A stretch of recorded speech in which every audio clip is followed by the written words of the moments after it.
नमस्कार। महाराष्ट्र के महानिर्णय में आप सभी का स्वागत है। मैं हूं आपके साथ प्रीति रघुनंदन। वियतनाम का विन ग्रुप महाराष्ट्र में 6.5 अरब डॉलर का निवेश करने जा रहा है। मुख्यमंत्री देवेंद्र फडणवीस के मुताबिक ये दक्षिण पूर्व एशिया से होने वाला अब तक का सबसे बड़ा निवेश करार है। मुंबई में आयोजित इंडिया वियतनाम फोरम के कार्यक्रम में वियतनाम के राष्ट्रपति तो लाम शामिल हुए थे।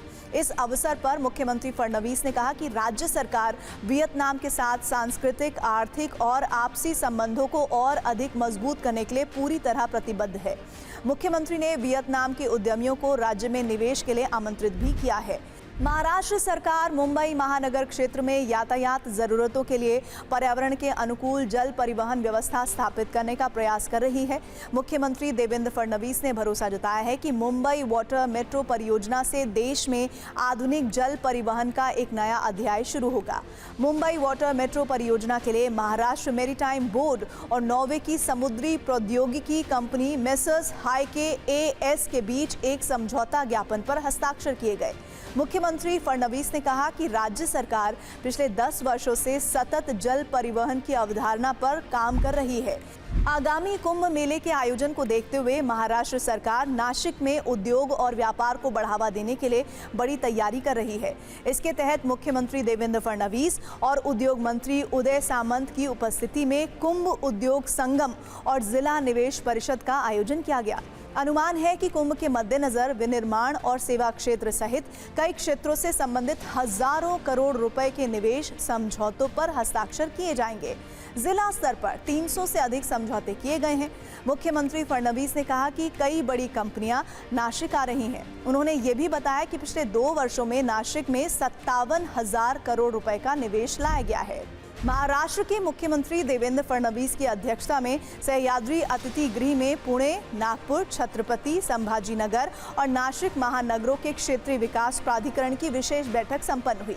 इस अवसर पर संबंधित महानगर प्राधिकरणों ने अपने विषय रिपोर्ट प्रस्तुत की।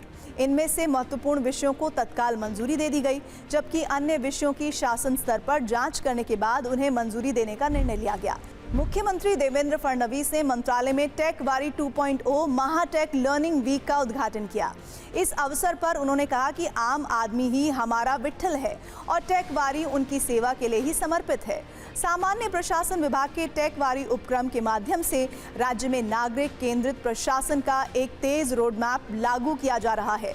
मुख्यमंत्री फडणवीस ने इस दौरान ये भी कहा कि एआई के कारण नौकरियों के स्वरूप में बड़े बदलाव होने वाले हैं। मुंबई के बीकेसी में मुख्यमंत्री देवेंद्र फडणवीस द्वारा महालक्ष्मी सरस 2026 का उद्घाटन किया गया। इस अवसर पर मुख्यमंत्री ने महालक्ष्मी सरस बिक्री और प्रदर्शनी के स्टॉल्स का निरीक्षण किया। मुख्यमंत्री फडणवीस ने कहा कि इस पहल को अब और अधिक कौशलपूर्ण तरीके से प्रस्तुत किया गया है। उन्होंने स्पष्ट किया कि यदि महिलाएं अर्थव्यवस्था का सक्रिय हिस्सा बनती हैं तो देश के विकास को और गति मिलेगी। मुख्यमंत्री ने आगे कहा कि हमारा लक्ष्य 1 करोड़ लखपति दीदी बनाने का है। महाराष्ट्र के उप मुख्यमंत्री एकनाथ शिंदे ने एक और जरूरतमंद परिवार की मदद की है। सह्याद्री अतिथि गृह के बाहर एक दिव्यांग महिला ने उप मुख्यमंत्री एकनाथ शिंदे से अपने बेटे की नौकरी के संबंध में मदद मांगी। उप मुख्यमंत्री शिंदे ने अपनी गाड़ी रोककर उस महिला से संवाद किया। महिला की समस्या को समझते हुए उप मुख्यमंत्री शिंदे ने तुरंत संबंधित कंपनी को फोन लगाया और महिला के बेटे को काम देने के निर्देश दिए। मदद मिलने के बाद दिव्यांग महिला ने उप मुख्यमंत्री एकनाथ शिंदे का आभार व्यक्त किया। महाराष्ट्र के उप मुख्यमंत्री एकनाथ शिंदे ने बदलापुर में आयोजित होने वाली छत्रपति शिवाजी महाराज चषक राज्य स्तरीय वॉलीबॉल प्रतियोगिता की तैयारियों का जायजा लिया। इस अवसर पर उप मुख्यमंत्री के हाथों प्रतियोगिता के आधिकारिक लोगों का अनावरण भी किया गया। सरकार ने खिलाड़ियों के रहने और भोजन की उत्तम व्यवस्था करने के निर्देश दिए हैं। इसके लिए उप मुख्यमंत्री ने सिडको के माध्यम से 25 लाख रुपए का फंड देने का आदेश दिया है। नागपुर के कोराडी स्थित सेवानंद विद्यालय के मैदान पर छत्रपति शिवाजी महाराज करंडक राज्य स्तरीय कबड्डी प्रतियोगिता का आयोजन किया गया। इस अवसर पर उप मुख्यमंत्री तथा खेल मंत्री सुनेत्रा पवार ने कहा कि शहरों के साथ साथ ग्रामीण क्षेत्रों से भी राष्ट्रीय स्तर के खिलाड़ी तैयार हों। इसके लिए सरकार तालुका स्तर पर 5 करोड़, जिला स्तर पर 25 करोड़ और विभागीय स्तर पर 50 करोड़ रुपए की लागत से स्पोर्ट्स कॉम्प्लेक्स का निर्माण करा रही है।